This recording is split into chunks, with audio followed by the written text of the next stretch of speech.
Isang hapon ng araw ay nagtuturo si Padre Millon sa klase ng pisika. Ipinauulit nito ang mga aralin sa araw na iyon nang mapansin niya ang estudyante na inaantok. Antukin! Hindi mo alam ang leksyon, ano?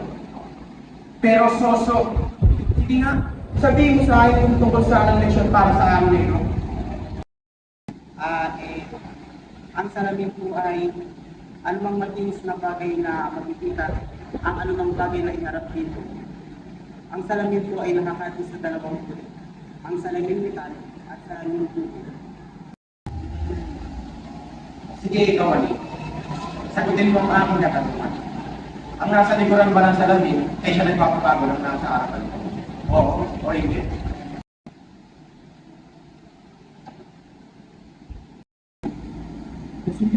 Tulungan mo ako.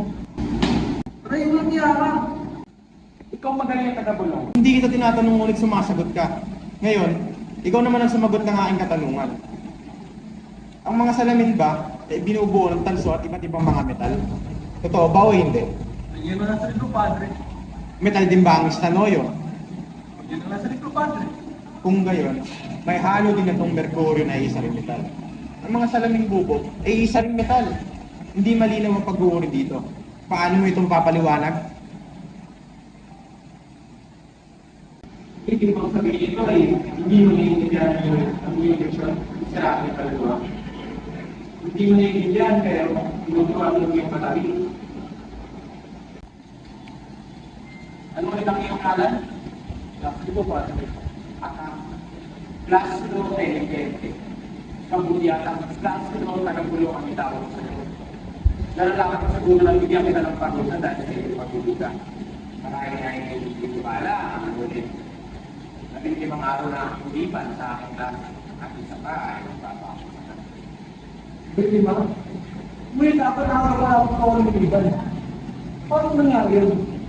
Sa tuwing limang ka sa aking klase ay 15 araw ang katong ito. Ilan na ba ang limang makalimang? Loko.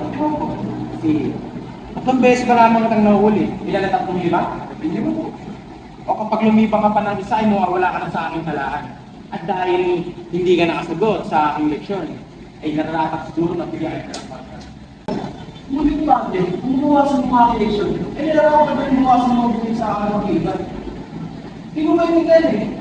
Paano magulat ang isang estudyante? Wala naman sa klase. Piloso mo! Hindi ka magpapalang kaya kasi hindi mo pa alam ang leksyon. Stupido! Gusto nga, Padre. May lalagay nyo na lahat ng ngunit ang gusto nilagay. Ngunit wala ka lang matan na ako'y naiintin.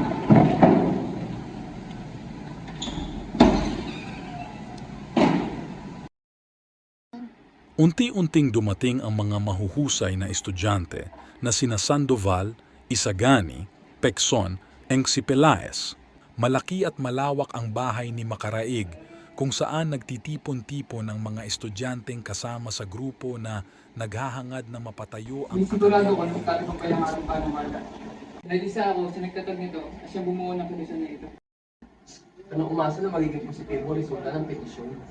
Aba, sakali hindi magtagumpay ang ating leksyon, huwag niyo ko isungkot din. Napaka-negatibo ng iyong pag-iisip, Pexo. Alam kong makapraile ang Kapitan General, ngunit wala siyang pagkukuro-kuro. Wala akong ibig sabihin, Sandoval. Naniniwala talaga ako na may sariling pagkukuro, General. Hindi biro ang mga bagay nito. Ito'y seryosong bagay. Subalit ano naman ang mangyaring basehan upang tanggayan ang pagkakayo ng Akademya ng Wikang Kastila? Dahil magiging gabi ang oras ng klase, makasisira ito sa kagandaang asal ng mag-aaral. At isa pa, laban ito sa integridad ng universidad. Laban? Ang universidad ay may obligasyon na tugunan ang pangangailangan ng mga estudyante. Ang universidad ba ay isang konstitusyon? Ano bang matututunan nila? Ngunit ipapaalala ko lamang mga Ginoo, hindi ako makapraile. Ngunit iyon ang pinapakita mo. Ayan ka na naman, puro na lamang negatibo. Huwag tayong mawawala ng pag-asa. Dahil ang pagtitipon na ito ay dahil ipapaalam ni Makaraig ang ating tagumpay. Pagpatuloy natin ito mga Ginoo. At ako, si Juanito Pelaez, ang gumawa ng mga akbang. Galing. Subalit paano naman kung hindi sumang-ayon ng Kapitan General na tayo pahintulutan? Eh di Eh di ano? Sa kabila ng mga papeles at artikulo na kanilang pinapangalandakan na hangarin at matuto kayo ay lumalabas na sila hinaharangan at pinagkakait nila ito sa inyo ngayon. Ay dito mga Ginoo, nakasisiguro akong hindi napunta sa wala ang inyong pagsisikap, sapagkat nakamit ninyo ang hindi pa nakakamit ng sino pa man. Inalis ninyo ang kanilang maskara at nailagtan ang kanilang pagtatalat kayo. Dahil kayo ay Nasa gitna ng pag-uusap ang mag-aaral nang dumating si Makaraig, ang leader ng kilusan. Magandang hapon, Makaraig. Nang, bigyan mo ng tubig ang ating panauhin.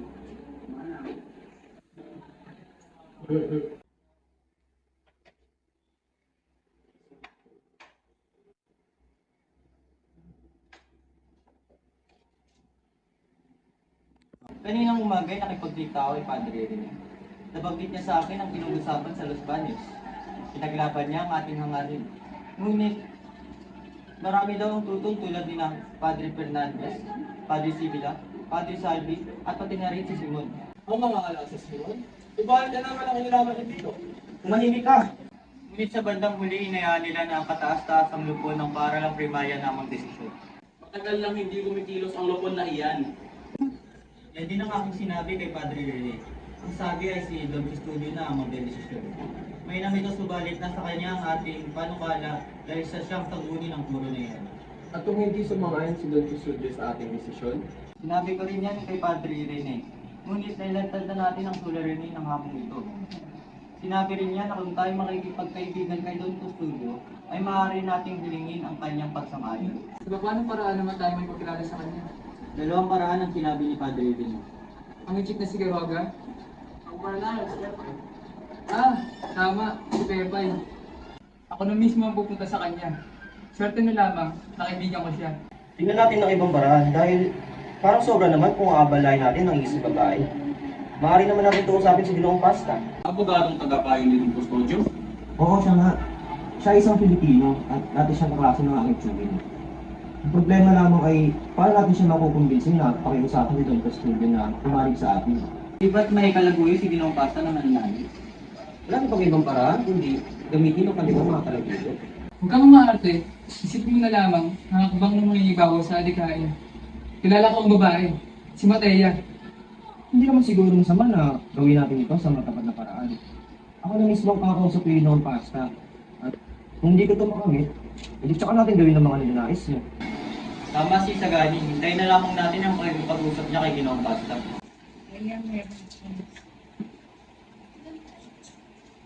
Matapos ang pagpupulong ng mga estudyante ay nagtungo na ang mag-aaral na si Isagani upang humingi ng tulong kay Ginoong Pasta patungkol sa Akademya ng Wikang Kastila.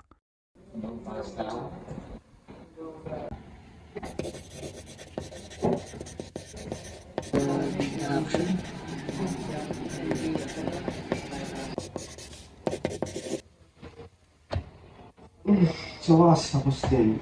Oh, iyo, andito ka pala. Maupo ka muna. Magandang araw, yung pasta.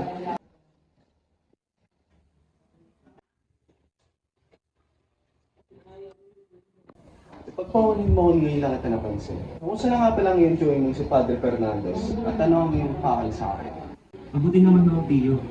Ako ay isang mag-aaral at nais namin mga estudyante na mas matuto pa ng wikang Kastila. Ngunit, hindi lahat ay sang-ayon dito. Alam namin mga kinakampihan ng Kapitan General dito at hindi namin alam ang panig ng mga districtor at mga private. Maski rin akong ganyan, Iho. Subalit, wala akong may papangako sa'yo. Ano namin mapahama kayo? Wala rin akong alam sa batas na pinapairan sa ating bayan. Pareho lamang tayo may hangarin sa bayan. Ngunit, magkaiba lamang tayo ng mga Kailangan din natin sumunod sa ating batas. Dapat parusahan din ng mga kasanungan sa pamahalaan. Hindi karangalan, kundi katarawan at katwiran ng higit ng matatag na sandigan. Upang mapapahalaan, Bilang lamang ang bubuo ng pamahalaan, Iho. may tao rin ang nagkakamali. Dapat din nilang libyin ng mga palagay ng iba. May iba pang paraan ng pamahalaan. Kaya pinagdadamot nito sa mga tao. Hindi niyo ba sabihin, may ang pagkatatag ng pamahalaan ko yan? At nakasandig lang sa palapanagay? Pati kaisipan at simulain. Kabataan nga lamang kayo. Kulang pa kayo sa karanasan. Kakamali ho kayo. Siya ho ang nagturo sa akin na isipan ng iba kaysa sa sarili. Kaya ho ako'y narito ngayon. Tito, di ba estudyante ka ng medisina? O edi pag may lisensya, mag-asawa ka na mayaman. Maraming salamat po sa oras nitong pasta. Wala na ho ako.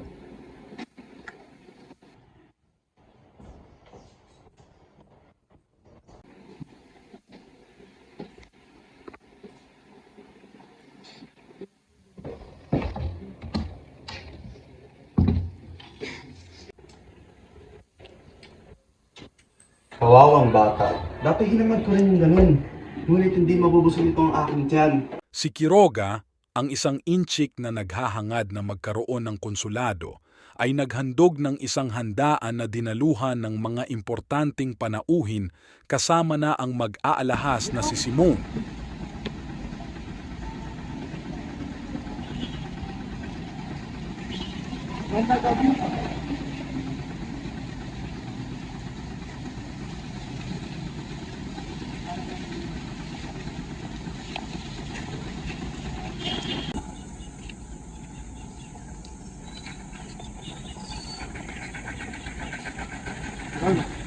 Magandang gabi, Ginoo Simon. Kaibigan niya ba ang mga porselan? Naku, Ginoo Simon, aking lugi, aking maksak. Ano? Ha? Lugi? Kaya maraming nagdaan, mga panahon. Hindi mo alam aking lugi. Ganito yun. Ako manin, Quiroga. Kung inisip ng people ka, di tayo talo. Ako dala ikaw dito, di tulad isip mo. Ako dala ikaw dito para utap tayo. Ako hingi tulong, ganda-ganda babae. Ako hingi tulong kanya kaibigan, mataas opisyal. Upang mataas din aking kalakal. Kaya ako kuha sa'yo, 3 porselas. Para kunin niya gusto niya. Kaso, kuha niya lahat porselas. Ako lugit, 3,000 isa porselas. Aking lugi. Kahit matao sa akin, di bayad. Kita mo na, wa? Kung gayoy, akin na ang mga resibo. At ako nang bahala maningil sa mga may utang sa'yo. At wala ka resibo, papuntahin mo na lamang sila sa akin kung sila'y mangungutang sa'yo. Ako hingi, maraming salamat talaga sa'yo, Bino. Pero wala niya talaga babae yun. Pero, paano pa? Nangangailangan ako ng siyam na ito. Ngunit, kaya ko nang bumagsak ang iyong negosyo. Ipandi ba na lamang ang pera? Talaga? Ako maraming talaga salamat sa'yo, Bino. Okay. Ano? Ngunit,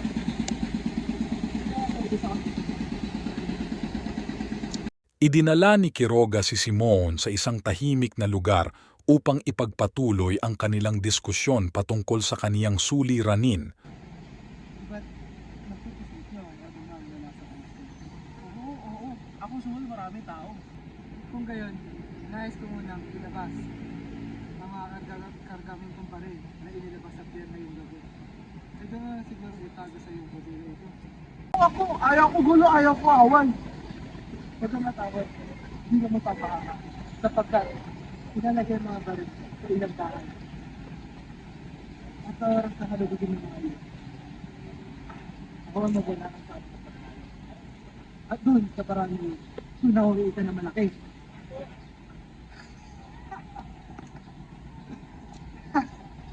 Ngunit, kung ayaw mo na. Sige, ako, sige pa na. Pero ikaw utos agad, dami tao, likas agad ha.